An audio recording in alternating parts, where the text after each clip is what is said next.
Kejadian 25 ayat yang pertama sampai 34. Demikian firman Tuhan. Abraham mengambil pula seorang istri namanya Keturah. Perempuan itu melahirkan baginya Zimran, Yoksan, Medan, Midian, Ishibak, dan Suah. Yoksan memperanakkan Sheba dan Dedan. Keturunan Dedan ialah orang Asyur, orang Letush, dan orang Leum. Anak-anak Midian ialah Eva, Efer, Henok, Abida, dan Eldaa. Itulah semuanya keturunan Keturah. Abraham memberikan segala harta miliknya kepada Ishak, tetapi kepada anak-anaknya yang diperolehnya dari gundik-gundiknya, ia memberikan pemberian. Kemudian ia menyuruh mereka, masih pada waktu ia hidup, meninggalkan Ishak, anaknya, dan pergi ke sebelah timur, ke tanah timur. Abraham mencapai umur 175 tahun. Lalu ia meninggal. Ia mati pada waktu telah putih rambutnya, tua dan suntuk umur. Maka ia dikumpulkan kepada kaum leluhurnya. Dan anak-anaknya, Ishak dan Ismail, menguburkan dia di dalam gua Makpela di padang Efron bin Zohar, orang Het itu, padang yang letaknya di sebelah timur Mamre, yang telah dibeli Abraham dari Bani Het. Di sanalah terkubur Abraham dan Sarah istrinya. Setelah Abraham mati, Allah memberkati Ishak, anaknya itu. Dan Ishak diam dekat sumur Lahai Roy. Inilah keturunan Ismail, anak Abraham, yang telah dilahirkan baginya oleh Hagar, perempuan Mesir, hamba Sarah itu. Inilah nama anak-anak Ismail disebutkan menurut urutan lahirnya. Nebayot, anak sulung Ismail. Selanjutnya, Kedar, Adbeel, Mipsam, Mishima, Duma, Masa, Hadad, Tema, Yetur, Nafish, dan Ketma. Itulah anak-anak Ismail, dan itulah nama-nama mereka menurut kampung mereka dan menurut perkemahan mereka, 12 orang raja, masing-masing dengan sukunya. Umur Ismail ialah 137 tahun. Sesudah itu, ia meninggal. Ia mati dan dikumpulkan kepada kaum leluhurnya. Mereka itu mendiami daerah dari Hawilah sampai Syur yang letaknya di sebelah timur Mesir ke arah Asyur. Mereka menetap berhadapan dengan semua saudara mereka. Inilah riwayat keturunan Ishak, anak Abraham. Abraham memperanakkan Ishak, dan Ishak berumur 40 tahun ketika Ribka, anak Betuel, orang Aram dari Padan Aram, saudara perempuan Laban, orang Aram itu, diambilnya menjadi istrinya. Berdoalah Ishak kepada Tuhan untuk istrinya, sebab istrinya itu mandul. Tuhan mengabulkan doanya, sehingga Ribka istrinya itu mengandung. Tetapi anak-anaknya bertolak-tolakan di dalam rahimnya, dan ia berkata, "Jika demikian halnya, mengapa aku hidup?" Dan ia pergi meminta petunjuk kepada Tuhan. Firman Tuhan kepadanya, "Dua bangsa ada dalam kandunganmu, dan dua suku bangsa akan berpencar dari dalam rahimmu. Suku bangsa yang satu akan lebih kuat dari yang lain, dan anak yang tua akan menjadi hamba kepada anak yang muda." Setelah genap harinya untuk bersalin, memang anak kembar yang dalam kandungannya. Keluarlah yang pertama, warnanya merah, seluruh tubuhnya seperti jubah berbulu. Sebab itu, ia dinamai Esau. Sesudah itu keluarlah adiknya. Tangannya memegang tumit Esau. Sebab itu dinamai Yakub. Ishak berumur 60 tahun pada waktu mereka lahir. Lalu bertambah besarlah kedua anak itu. Esau menjadi seorang yang pandai berburu, seorang yang suka tinggal di padang. Tetapi Yakub adalah seorang yang tenang, yang suka tinggal di kemah. Ishak sayang kepada Esau, sebab ia suka makan daging buruan. Tetapi Ribka kasih kepada Yakub. Pada suatu kali, Yakub sedang memasak sesuatu, lalu datanglah Esau dengan lelah dari padang. Kata Esau kepada Yakub, "Berikanlah kiranya aku menghirup sedikit dari yang merah-merah itu, karena aku lelah." Itulah sebabnya namanya disebutkan Edom. Tetapi kata Yakub, "Jualah dahulu kepadaku hak kesulunganmu." Sahut Esau, "Sebentar lagi aku akan mati. Apakah gunanya bagiku hak kesulungan ini?" Kata Yakub, "Bersumpahlah dahulu kepadaku." Maka bersumpahlah ia kepada Yakub, dan dijualnyalah hak kesulungannya kepadanya. Lalu Yakub memberikan roti dan masakan kacang merah itu kepada Esau. Dia makan dan minum, lalu berdiri dan pergi. Demikianlah Esau memandang ringan hak kesulungan itu. 2 Korintus 6 ayat 1 sampai 18. Beginilah pembacaan kebenaran firman Tuhan. Sebagai teman-teman sekerja, kami menasehatkan kamu supaya kamu jangan membuat menjadi sia-sia kasih karunia Allah yang telah kamu terima. Sebab Allah berfirman, "Pada waktu aku berkenan, aku akan mendengarkan engkau, dan pada hari aku menyelamatkan, aku akan menolong engkau." Sesungguhnya, waktu ini adalah waktu perkenanan itu. Sesungguhnya, hari ini adalah hari penyelamatan itu. Dalam hal apapun kami tidak memberi sebab orang tersandung, supaya pelayanan kami jangan sampai dicela.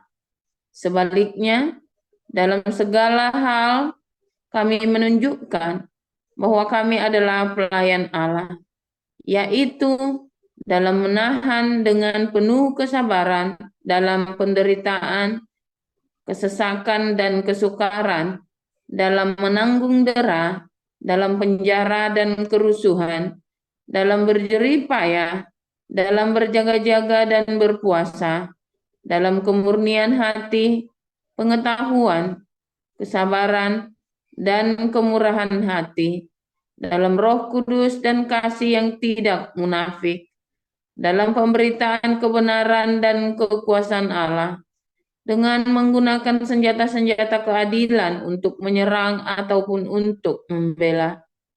Ketika dihormati dan ketika dihina, ketika diumpat atau ketika dipuji, ketika dianggap sebagai penipu, namun dipercayai sebagai orang yang tidak dikenal, namun terkenal, sebagai orang yang nyaris mati, dan sungguh kami hidup, sebagai orang yang dihajar, namun tidak mati, sebagai orang berduka cita, namun senantiasa bersuka cita, sebagai orang miskin, namun memperkaya banyak orang, sebagai orang tak bermilik, sekalipun kami memiliki segala sesuatu. Hai orang Korintus, kami telah berbicara terus terang kepada kamu. Hati kami terbuka lebar-lebar bagi kamu, dan bagi kamu ada tempat yang luas dalam hati kami. Tetapi bagi kami hanya tersedia tempat yang sempit di dalam hati kamu. Maka sekarang, supaya timbal balik, aku berkata seperti kepada anak-anakku, bukalah hati kamu selebar-lebarnya. Janganlah kamu merupakan pasangan yang tidak seimbang dengan orang-orang yang tak percaya. Sebab persamaan apakah terdapat antara kebenaran dan kedurhakaan? Atau bagaimanakah terang dapat bersatu dengan gelap? Persamaan apakah yang terdapat antara Kristus dan Belial? Apakah bagian bersama orang-orang percaya dengan orang-orang tak percaya? Apakah hubungan bait Allah dengan berhala? Karena kita adalah bait dari Allah yang hidup menurut firman Allah ini. Aku akan diam bersama-sama dengan mereka dan hidup di tengah-tengah mereka. Dan aku akan menjadi Allah mereka dan mereka akan menjadi umatku. Sebab itu, keluarlah kamu dari antara mereka dan pisahkanlah dirimu dari mereka, firman Tuhan, dan janganlah menjamah apa yang najis, maka aku akan menerima kamu, dan aku akan menjadi bapamu, dan kamu akan menjadi anak-anakku laki-laki dan anak-anakku perempuan. Demikianlah firman Tuhan yang Maha Kuasa. Saudara-saudaraku yang kekasih, karena kita sekarang memiliki janji-janji itu, marilah kita menyucikan diri kita dari semua pencemaran jasmani dan rohani. Haleluya, firman Tuhan selalu baru setiap hari, saudara ya. Kalau Anda sungguh-sungguh menantikan Tuhan dengan tulus hati dan amatin, saudara ya, setiap firman Tuhan itu. Dengarkan baik-baik ya. Serius, saudara ya. Banyak orang menyepelekan ketika dia dengar firman Tuhan, nanti kan ada kesempatan lagi. Nanti kan bisa kesempatan. Oh enggak, saudara ya. Hati-hati, saudara ya. Kesempatan itu tidak selalu datang 2 kali, saudara ya. Hati-hati, saudara ya. Kalau Anda sudah dengar firman Tuhan, cepetan, saudara ya. Cepetan lakukan. Ya. Ada Raja Hizkia itu ya, saudara ya, datang sama Nabi Yesaya, siapa itu, saudara, sama sebentar ya, ada satu raja Israel yang datang sama Nabi, suruh mukul panahnya suruh mukul anak panah, saudara ya. Lalu dia cuma mukul 3 kali. Wah, Nabi ini ngamuk. Sampai saudara ya, ingat nggak? Jangan lupa tuh ya, saya tiba-tiba terlintas. Kenapa kamu nggak pukul sekalian yang banyak, sehingga kamu nggak lihat orang-orang ini lagi? Dia bilang begitu, saudara ya. Aduh, kamu ini. Nah, itu saudara ya, sekali meremehkan, saudara ya. Saudara, dalam hidup saya banyak sekali mendapat kesempatan. Ya, saya banyak mendapat kesempatan, saudara. Banyak sekali kesempatan. Dan saya bisa ulangi. Salah saya ulangi lagi, salah saya ulangi. Ya, saudara ya. Untuk memperbaikinya. Tetapi ada beberapa kesempatan yang saya hanya punya sekali, saudara. Yang setelah itu lewat ya sudah. Dan saya hanya bisa menyesalinya. Ya kan? Nah, untungnya setiap ada kesempatan yang cuma sekali itu, saya tidak pernah lewatkan. 1, kesempatan ketika saya lahir baru. 2, kesempatan ketika saya bertobat. Ya. Itu kan kesempatan kedua buat saya. Tapi sekali seumur hidup, sekali lagi nggak akan ada, saudara. Percaya saya ya. Makanya itu para mualaf banyak yang mati ya. Para mualaf yang kembali kepada Yesus itu banyak yang mati, saudara ya. Saudara ngamatin nggak? Kalau saya emang ngamatin ya. Karena ada banyak orang tidak bisa mendapat kesempatan kedua untuk hidup di dalamnya. Saya termasuk yang mendapat kesempatan kedua untuk mendapatnya, dan saya jalani dengan tanggung jawab. Ada kesempatan memelihara orang tua. Ya, wah, saya puas, saudara ya. Kami puas melihara orang tua. Itu nggak akan datang kedua kali lagi. Kalau sudah meninggal, kamu nggak akan dapat kesempatan lagi, saudara. Ada kesempatan untuk merawat anak. Kamu nggak bisa dapat kesempatan lagi, saudara, untuk merawat anakmu. Kalau sudah besar, kamu suruh ngulangin lagi nggak bisa. Jadi kalau anakmu dari besar tiba-tiba dia brutal, ya sudah. Itu nggak bisa diulangi lagi. Dan banyak orang berpikir, nanti ada kesempatan lagi, masih panjang, masih jauh.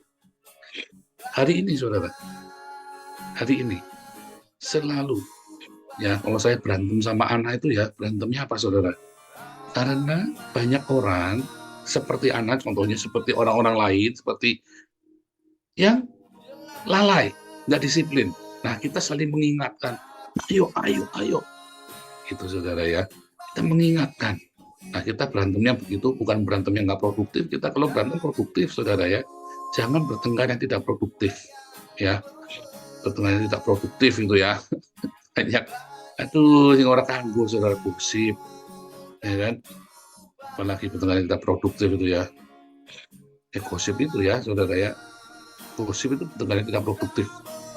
Tapi bertengkarlah untuk hal yang produktif, saudara. Tidak apa, kamu ingatkan suamimu, ayo kamu jangan lalai, ayo kamu jangan lalai. Gitu, kalau saya mengingatkan, rajin mengingatkan untuk jangan lalai di dalam prinsip-prinsip kehidupan. Karena saya sangat, ini ya saudara ya, saya sangat hati-hati sekali. Sebab saya belajar, dan saya ngajari Anda sekarang, bahwa ada banyak prinsip-prinsip kehidupan yang kamu tidak boleh sepelekan. Ya, seperti Abraham menikahi Hagar, menghamili Hagar, yang ngambil Hagar. Itu kamu tidak bisa perbaiki lagi, saudara. Bahkan Hagarnya diusir pun supaya mati kan. Nyatanya nggak mati kan. Ismailnya nggak mati kan. Kemudian Esau, ya, dia pikir cuma sembuh kacang merah, tapi dia ngucap, ya kan, tukar aja, nggak apa-apa. Dia menyepelekan, dia pikir sumpahnya itu main-main, saudara. Ada banyak sekali kesempatan yang kamu sia-siakan karena kamu meremehkan setiap detil kehidupan. Artinya apa? Tidak amanah. Bukan kamu tidak jujur, bukan kamu tidak baik, bukan, saudara. Ya, bukan kamu tidak berkualitas, bukan. Tapi karena kamu meremehkan. Ya. Ada banyak kesempatan ya untuk misalnya nih, Anda ngelamar kerjaan. Ya, ketika ngelamar kerjaan, ya, Anda kirimlah yang banyak surat kalau ngelamar kerjaan, jangan cuma 1-2. Saya kalau sekali ngelamar kerjaan, saya kirim 20 minimum, saudara ya. Saya pasti kirim 20. Dari 20 itu nanti yang dipanggil cuma 5, saudara. Lalu dari 5 itu maka nanti ada 3, ya, dan 2 yang jadi pilihan biasanya. Lalu saya pilih salah satu. Saya begitu ya. Tapi banyak orang cuma kirim 1, setahun, ya nunggu setahun lagi kirim. Akhirnya dari 10 tahun nggak dapat kerjaan. Lewat umurnya. Makin tua, kamu makin susah cari kerjaan. Kamu nganggur makin lama, kamu makin susah cari kerjaan. Itu kesempatan, saudara ya. Ada orang sudah dikasih pekerjaan, kayak saya kan, sudah karirnya bagus, saudara. Tapi saya punya kesombongan di situ. Apakah saya orang tidak baik? Saya baik, saudara. Ya, waktu saya bekerja itu, saya orang yang sangat hati-hati, ya, dan saya tetap diandalkan. Tetapi ada kesombongan di hati. Sehingga kesombongan itu membuat saya, saudara, mudah berpindah kerja. Nah, akhirnya ketika saya sudah sampai puncak, saya kudu ngulangi lagi, saudara. Nanti naik puncak lagi, saya ngulangi lagi. Akhirnya saya banyak membuang kesempatan, tapi untung kesempatan itu selalu datang. Kenapa? Karena setiap kali saya keluar dari kerjaan, selalu saya kerjakan yang terbaik. Hari terakhir saya bekerja, saya masih mengajari pengganti saya atau saya ngajari atasan saya, atau seseorang, nanti kalau terjadi ini, dan bahkan ketika saya di rumah, kamu bisa telepon saya kalau ada masalah ya. Coba saudara. Makanya saya mudah dapat kerjaan. Itu kalau orang Buddha bilang karma. Kalau saya bilang orang baik, orang yang seperti itu, Anda kan ketemu orang yang begitu lagi. Ya, Anda kan karena Anda memberi kemudahan bagi orang, maka Anda kan dipermudah jalan hidupmu, saudara. Seperti saya, ya. Karena saya mempermudah, saya tidak kalau ada yang bisa dipermudah, tidak akan saya persulit, saudara. Tapi ada orang yang kalau ada yang bisa dipersulit, kenapa harus dipermudah? Orang itu juga akan mendapat kesulitan dari orang lain. Ya, suatu ketika, saudara, ya, saya mau pindah KTP, saudara ya. Saya mau pindah KTP karena saya baru datang itu. Orang ini nggak mau kasih KTP waktu saya masuk Salatiga itu, nggak mau kasih KTP. Saya bilang, Pak, saya ini mahasiswa, tapi saya sudah tarik semua dari Jakarta, Pak. Lalu orang ini Pak RT-nya nggak mau kasih pindah saya KTP, saudara ya. Alasannya macam-macam pokoknya. Saya datang sampai hampir setahun, saudara ya. Sampai hampir setahun, akhirnya saya pergi langsung lobby ke Pak RW-nya. Pak RW-nya bilang, aduh, kok dipersulit amat. Akhirnya Pak RW-nya kasih rekomendasi tanpa melalui RT dan langsung ke lurahnya. Lurahnya kenal semua. Nah, kebetulan saya suka, kalau saya dimintai sumbangan di situ, saya tuh gampang, saudara ya. Saya kan orangnya tidak suka mempersulit. Jadi kalau dimintai sumbangan, saya selalu gampang kasih aja. Sehingga Pak RW-nya itu sama saya baik. Setiap kali pertemuan saya pasti datang. Tapi RT-nya ini kayak benci banget sama saya, saudara ya. Benci banget sama saya. Pokoknya sinis banget ya. Padahal saya tuh, Pak, saya kuliah di sini, Pak. Ini kartu mahasiswa saya. Ya, dan ini saya punya anak. Dan saya juga full time di gereja. Saya bilang begitu kan. Malah dia menghina-hina gembala sidang saya ya. Saya sampai bilang, saya sampai gedek-gedek ya. Ini orang. Ya udah saya diem. Saya bisa naik. Nah, ketika berapa tahun kemudian saya pindah, saudara. Saya harus pindah. Jadi saya bilang, saya minta surat pindah. Dia nggak mau kasih, saudara. Motong sampai 10 tahun kemudian, saudara ya. 5 tahun kemudian. Orang udah cenap-cenap, saudara ya. Saya cuma masih jadi RT, tapi sudah kena cancer ini ya, cancer. Dalam hati saya rasain.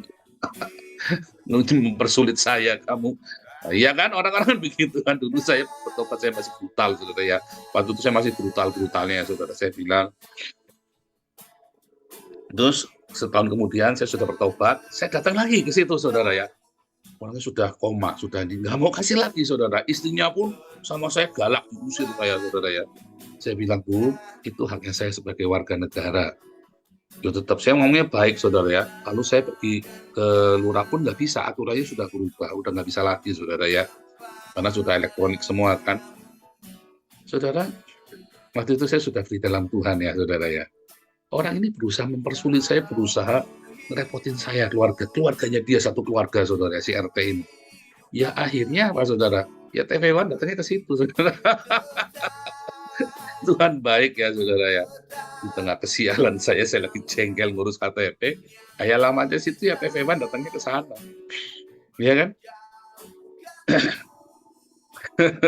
Yang sudah 10 tahun saya tinggalkan. Karena datangnya ke situ. Ya kan? Nah, dia datangnya ke sinode saya juga, saudara ya. Sehingga TV One tahu saya pendeta dari gereja itu. Nah, juga si katanya ini, wah ribut gegeran di itu ya. Anda lihat waktu di TV itu ya, sampai berantem tuh TV One-nya ya, sama penduduk itu ya. Diusir-usir sampai. Tuhan baik ya, saudara ya. Tuhan baik lah. Jadi karena segala sesuatu yang kelihatannya dipersulit dalam hidup saya, saudara ya, seharusnya dia punya kesempatan untuk mempermudah saya. Sehingga dia tidak perlu dipersulit kan, istrinya ini kan. Udah meninggal ya, RT-nya udah meninggal sekarang saya dengar ya, saudara ya, udah meninggal. Ya udah rasain lah kamu diruwetin sama TV One. Salah sendiri kamu persulit saya. Kan gitu, saudara ya. Tapi itu beneran ya, orang-orang yang mempersulit hidup saya, hidupnya ruwet tuh, saudara, beneran ya. Anda ingat ya satu-satu itu ya.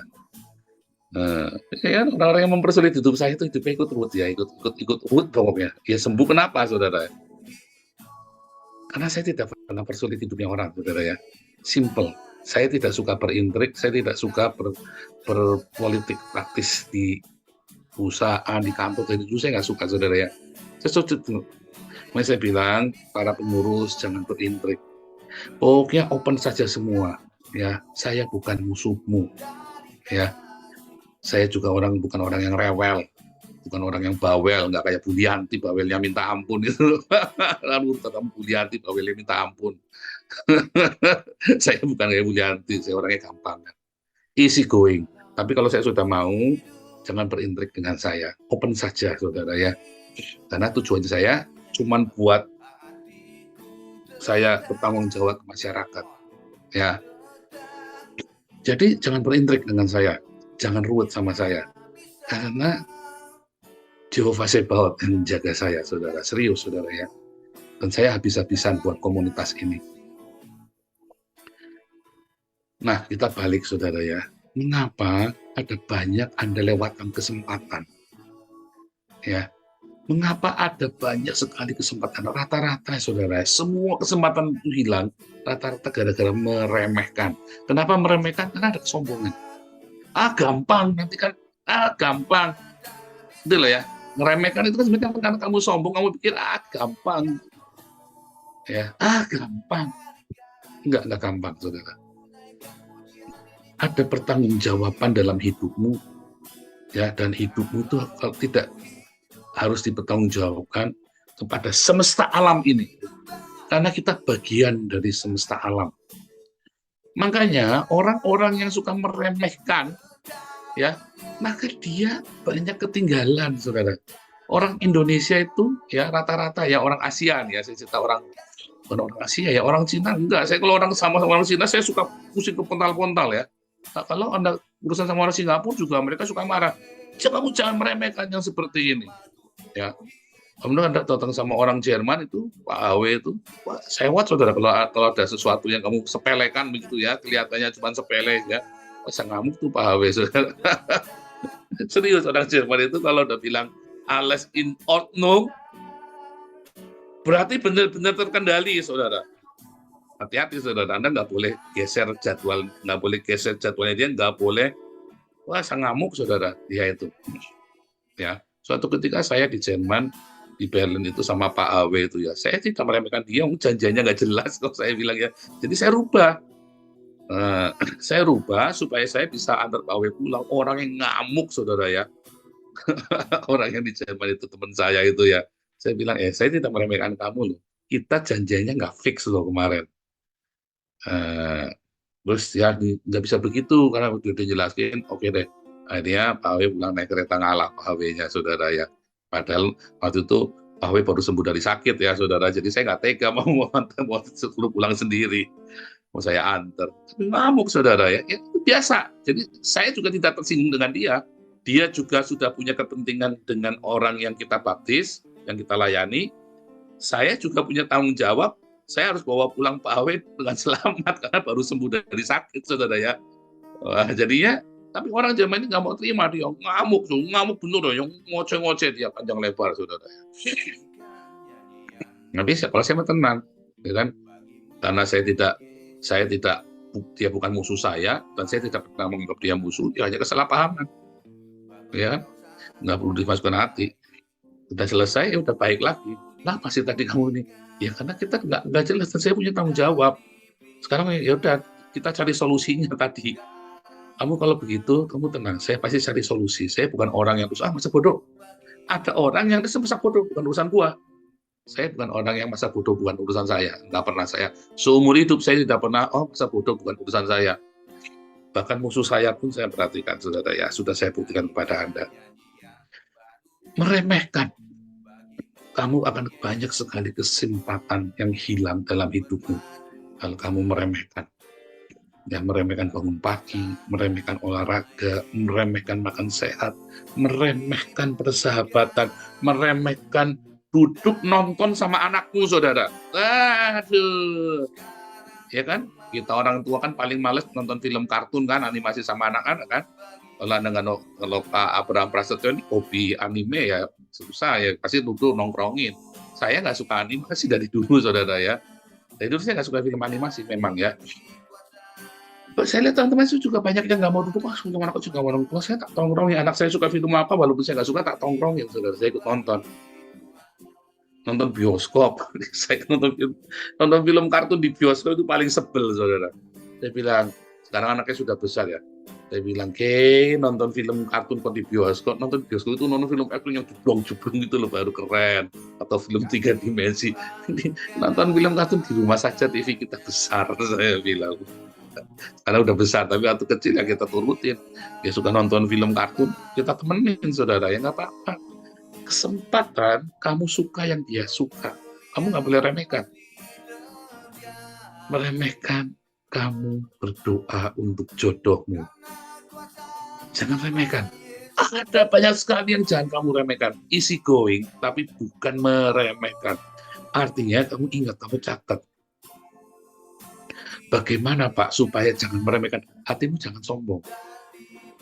Karena hatimu sombong, ya, nanti kan saya bisa bikin, nanti kan saya sanggup. Enggak. Kamu tidak sanggup, saudara. Kamu tidak sanggup mengulang. Jadi sebaiknya hidupmu rendah hati. Dari kerendahan hati itu, maka tidak akan ada niatan untuk meremehkan.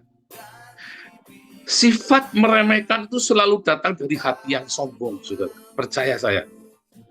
Ya, karena kamu terbiasa, gampang nanti kan gini, dan kamu pikir, ya orang udah ngerteni saya. Nggak bisa, saudara. Ya, ada pertanggungjawaban kepada masyarakat. Kayak saya ini, saya teriak-teriak cari dana, saya ada pertanggungjawaban kepada masyarakat. Saya nggak bisa meremehkan, saudara. Dana yang terkumpul di sini, saya harus benar-benar tahu itu buat apa. Ya, bukan masalah saya bawel, enggak, saya tidak sebawel Bu Lianti. Saya cuma butuh kamu kasih laporannya, ya, biar masyarakat yang menilai kamu, bukan saya. Ya, saya bolak-balik selalu bilang sama pengurus ya, saudara ya. Ini kita ada 4 yayasan, masing-masing punya dana ratusan juta. Kamu pelayanan di sini, kalian semua pelayanan di komunitas kita, nggak perlu jualan martabak, nggak perlu jualan kaos, nggak perlu cari dana. Kita dari YouTube dana melimpah, saudara. Kita mau bikin proyek apa, pasti ada dananya. Nggak sampai kalian itu disuruh jualan martabak, jualan resoles, jualan kaos, jualan stiker, nggak perlu, saudara. Ya, kalau saya jualan stiker, tujuannya buat public relation-nya saya. Ya, saudara, ya, buat promosi, buat seneng-seneng kita punya komunitas kaos, ya, topi, bukan buat cari dana. Ya, buku Pak Topi pun kita, ya 400 juta bukan jualan kaos, saudara, ya, hampir 400-300 lebih ya. Bukan, penjualan dari kaos cuma 8 juta saja, itu saya kasihkan semua ya ke Pak Toping dulu ya. Penjualan kaos, mug, segala macam 8 juta rupiah itu saya kasihkan semua ke Pak Toping. Untuk cetak, bukan Pak Toping, untuk cetak buku Pak Toping. Tapi bukan dari itu cuma 8 juta, saudara. Yang 300 juta lebih dari YouTube. Ya. Jadi Anda pelayanan di sini adalah suatu kesempatan, Anda bisa melakukan sesuatu yang besar, tanpa Anda harus rekelan cari duit. Cari duit di mana ya? Oh, ini jualan ini ya. Oh, saya tak jualan rongsokan. Oh, saya tak. Dulu saya mau melayani 2010, saudara ya. Saya mau pelayanan. Saya jualan ini, jualan itu. Saya ketipu apa. Akhirnya duitnya yayasan ke bawah, saudara ya. Sekarang nggak perlu. Ya. Tetapi ini kesempatan yang Anda tidak bisa ulangi lagi. Dapur umum. Ya, kamu punya kesempatan untuk kasih makan orang tanpa kamu kudu kerekelan cari duit lagi kan buat kasih makan orang, kan duitnya sudah ada. Ya, yang penginjilan, ya kan, yang semua proyek-proyek kita nggak ada yang perlu kamu cari-cari dana lagi, duitnya sudah ada, tinggal jalan. Jangan kamu remehkan, belum tentu di tempat lain, ya. Mungkin Anda gabung dengan komunitas lain, 1000 komunitas mungkin hanya di sini, saudara. Di Indonesia, kamu kalau mau bikin proyek nggak perlu cari dana dulu. ya mungkin kalau Anda temukan lain ya boleh, saudara ya, coba saja, tapi jangan meremehkan ya, karena kita bertanggung jawab kepada masyarakat. Syaratnya cuma satu, kamu jangan meremehkan laporan keuangan, ya kan? Syaratnya cuma satu, jangan remehkan laporan keuangan, karena masyarakat bertanya dan kita dipercaya karena laporan keuangannya jelas. Jangan meremehkan juga, simple, meremehkan timbulnya dari apa, saudara, dari kesombongan. Ya, kamu pikir karena kamu komunitas ini bisa besar kan? Apakah karena Paul? Bukan juga. Karena kita semua. Tidak ada satupun yang bisa mencuri. Bahwa ini gara-gara saya nih. Oh, nggak bisa, saudara. Ya, saudara ya, nggak ada. Sudah saya tunjukkan bolak-balik. Tanpa saya pun kamu bisa besar. Tanpa kamu pun kita bisa besar. Kita bisa besar karena Tuhan Yesus merestui, meridoi, menyertai apa yang kita lakukan. Kalau Tuhan nggak menyertai, Anda lihat itu lain, saudara. Kumpulin duit semua, bubar semua, akhirnya nggak karu-karuan, korak-korak Anda duitnya kemana-mana, nggak karuan, nggak jadi project, nggak jadi apa, duitnya nggak karu-karuan. Tempat kita kalau ngumpulin duit selalu ada, karena Tuhan menyertai. Jangan kamu remehkan. Apapun dalam hidupmu, jangan kamu remehkan. Apapun. Kalau ini saya cerita tentang yayasan. Ya, tapi apapun, saudara, dalam hidupmu, jangan pernah kamu remehkan. Serius, saudara. Saya bisa ngamuk. Kalau di yayasan kamu bisa meremehkan masalah uang, saya bisa ngamuk, saudara. Serius. Ya. Kenapa? Itu saya tunjukkan kepada masyarakat bahwa saya serius. Saya, mumpung bukan duitnya Paulu ini, kalau bukan duitnya saya, kenapa saya pusing-pusing? Oh, enggak, saudara. Saya tanggung jawab, saudara, nggak main-main. Bukan masalah, bukan duitnya saya. Justru karena saya yang tanggung jawab, makanya saya ngamuk. Bukan duitnya saya juga nggak rugi apa-apa, saudara. Ya kan? Ya saya nyumbang tiap bulan 6 juta, 7 juta ya ke yayasan ini, saudara ya. Tetapi ada yang lebih besar sumbangan-sumbangan yang lain. Ya kan? Ada banyak stakeholder dalam pengurus kita. Itu yang harus saya hargai, harus saya respect. Semua donasimu, ya, semua kepercayaanmu kepada komunitas ini harus saya respect. Demikian juga Anda, saudara, dalam hidup Anda. Di sini kamu tak ajari bagaimana kamu jangan meremehkan orang lain, jangan meremehkan kepercayaan yang sudah Tuhan berikan. Jangan pernah sia-siakan, saudara. Tidak, belum tentu ada kesempatan kedua buat kamu, saudara. Ya, Tuhan Yesus memberkati.